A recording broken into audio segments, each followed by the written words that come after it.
Assalamualaikum warahmatullahi wabarakatuh. Kami dari kelompok 8C dengan anggota saya sendiri Muhammad Alif Jihad, Ilham Rahmat Al-Hafiz, Ihsan Wajia Siregar, dan M. Tarek Habibi Lubis. Pada kali ini kami akan membuat video tutorial bagaimana menggunakan aplikasi Real-Time Estimation.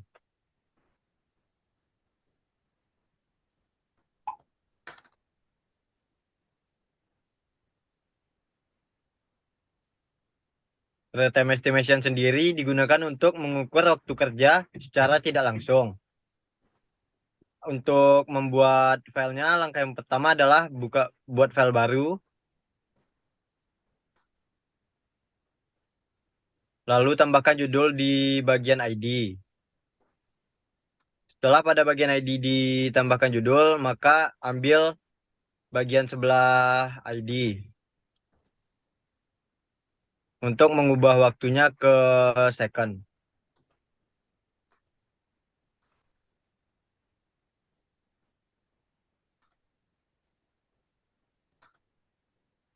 Untuk selanjutnya akan dijelaskan oleh Ilham Rahmat.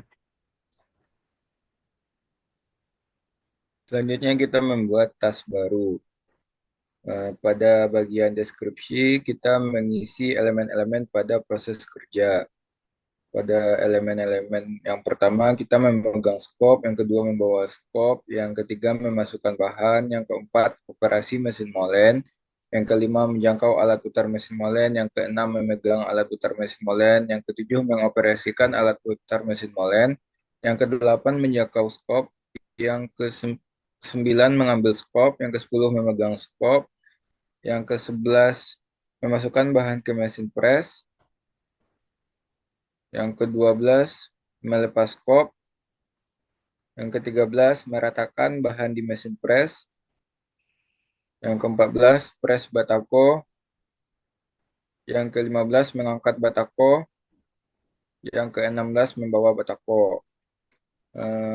Selanjutnya kita mengubah pada bagian mesin, atau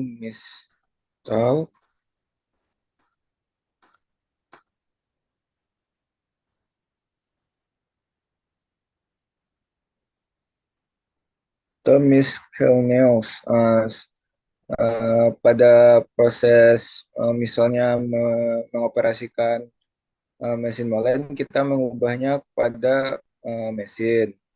Membawa skop kita tetap pada proses manual.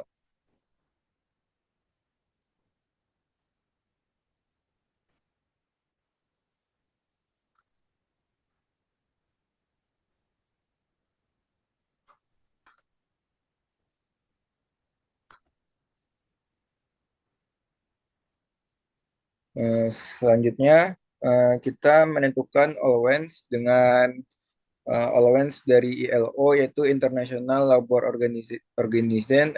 Yang pertama itu personal, kita memilih angka 5, yaitu sesuai dengan aturannya. Personal needs-nya ada 5 pada orang laki-laki. Selanjutnya basic fatigue-nya ada 4, uh, variable fatigue-nya ada 2, dan special-nya ada 0. Selanjutnya kita memasukkan video dari dokumen.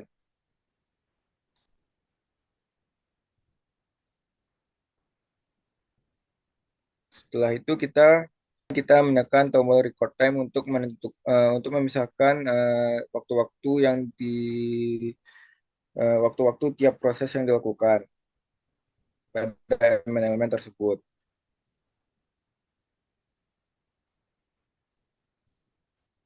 Pekerjaan di setiap elemennya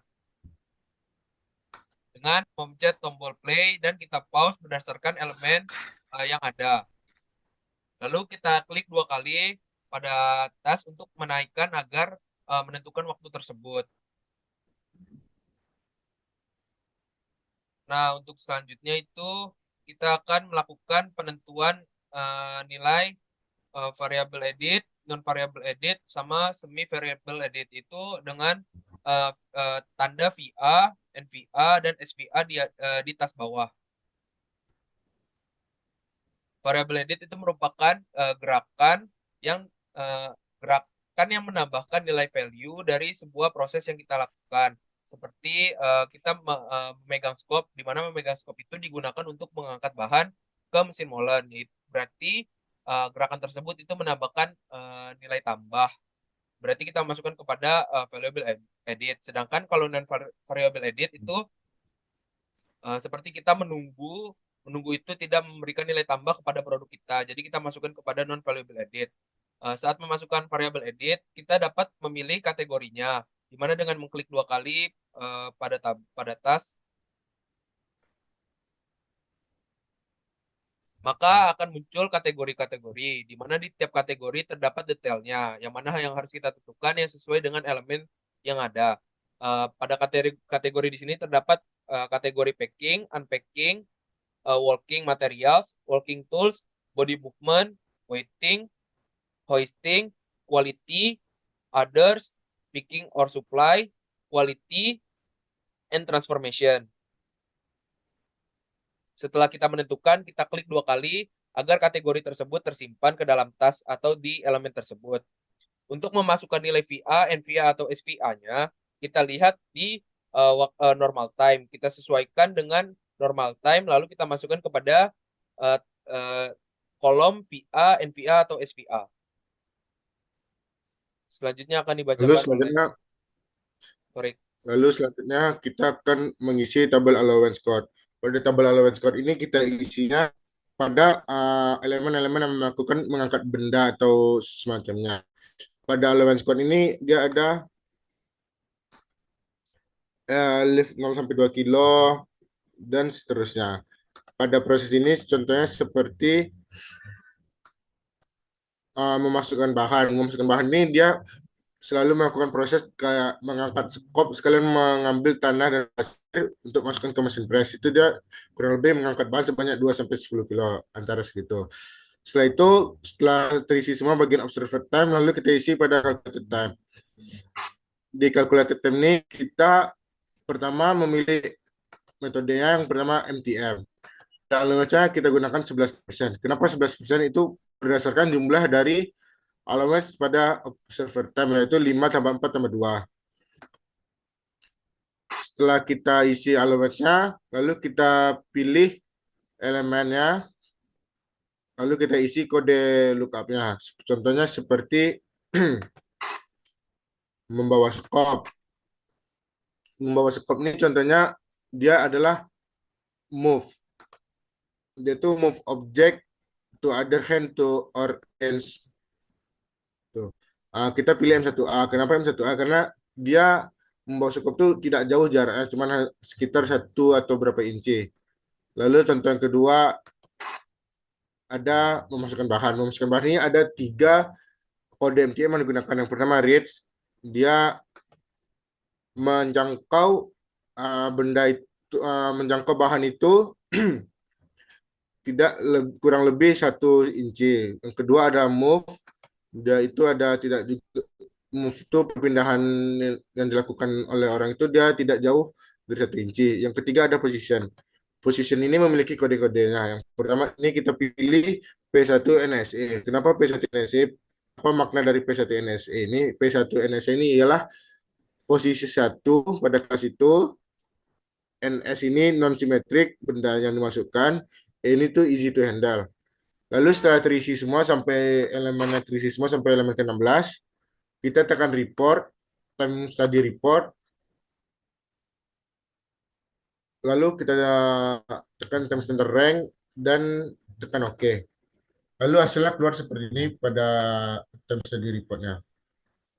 Ini time kategorinya, time class yang hasilnya, VA kategori, NVA kategorian 0, SVA kategorian juga 0, terus elemen-elemennya, dan ini task media. Standar time kita pada metode MTM ini 7,38 second. VA-nya 7,42 dan total time-nya 4 detik. Selanjutnya akan membahas tentang metode BIMOS. Metode BIMOS ini tidak jauh beda dengan metode MTM, tetapi standar yang digunakan itu ya BIMOS. Pada metode BIMOS ini kita menggunakan BIMOS Basic Mouse Element. Contohnya ini seperti Berarti kita memilih whole manual bagian di bagian grab G1 di ID nomornya. Lalu contohnya membawa batako. Membawa batako ini kita ada memilih walk seperti ini. Dia berjalan kurang lebih 8 sampai 10 langkah. Terus dia ada melakukan body motionnya seperti sit or stand. Berarti dia karena mengantar, berarti dia sambil jalan. Itu pekerjaan jalan itu simple. Berarti kita pilih 7 kode ID nomor 712. Mungkin sekian video tutorial cara menggunakan software ProTime Estimation dari kelompok 8C. Kami mohon maaf apabila ada kesalahan atau kekurangan pada kelompok kami. Mohon dimaklumi dan mohon diberikan tanggapan serta sanggahan dan sarannya. Kelompok kami akhiri. Wassalamualaikum warahmatullahi wabarakatuh. Jangan lupa komen.